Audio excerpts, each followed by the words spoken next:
Yep. What we're going to do today is change the washer for the inlet valve for the Caroma Sahara. First, just take the lid off and put it to the side. Turn off the water. Now the first thing you'll notice is that what we'll do, we'll get rid of some water. You'll notice there's a lever here. Turn that lever and that lifts up.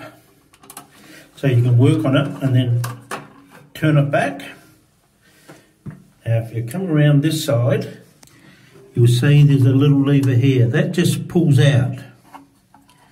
Okay? Now this bit that comes around to the top has got a little slit in it, so this will just pull straight out. It can be a bit difficult and tight. Better if you didn't use your fingernails. See how it comes straight out? Now you'll notice there's a little red dot in there. That's a washer. Now what that does, and I'll show you before I change it, water comes out this hole here. When that closes off, it turns off the water. So I'll close it off, turn the water on. Now water, take my finger off that hole, water comes in. So it's important that that red dot is in there. We'll turn the water off, take it off. Now this thing, undo it clockwise, it pulls out. And that there, this little bit of plastic, that's the washer you buy at your hardware shop. Not the whole unit, just this bit. Now you'll notice that there's some little holes there. When you put it on, this comes out. I'll just push that there so I don't drop it, because my hands are slippery. Now quite often, that won't come out. So a pair of long nose pliers, you grab that and it'll pull it out. And this is the bit you replace, that little rubber bit. Now it's got to go on correctly. Now this is the hard bit, you put it back. It's got to sit properly. Now next, this bit goes back in. Remember we turned it clockwise, so we've got to put it in so that it sits. Okay, first I'll get down on my knees and just look at, you can see there's little gaps in there for that to fit. So that pushes in. And if it doesn't go in,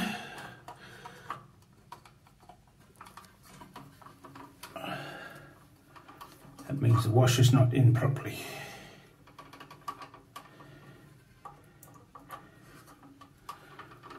It goes like that, and then you turn it anti-clockwise.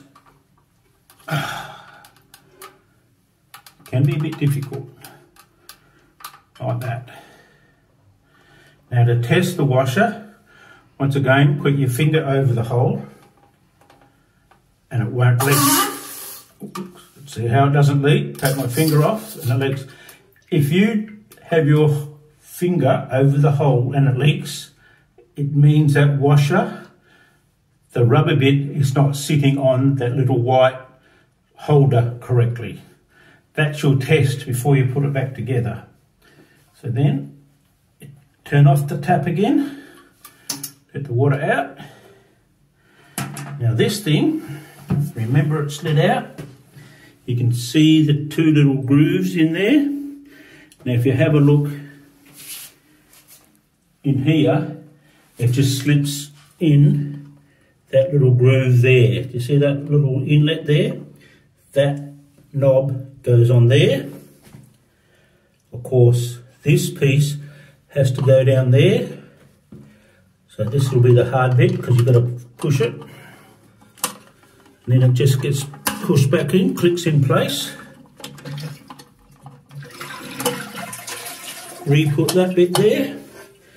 Now, remember at the beginning, remove that. So what we'll do, we'll turn it on. It'll work.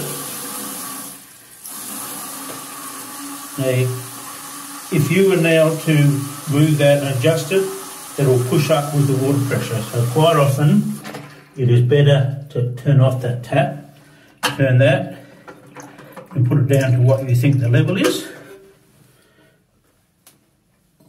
and turn it on. Now, this is where we wait.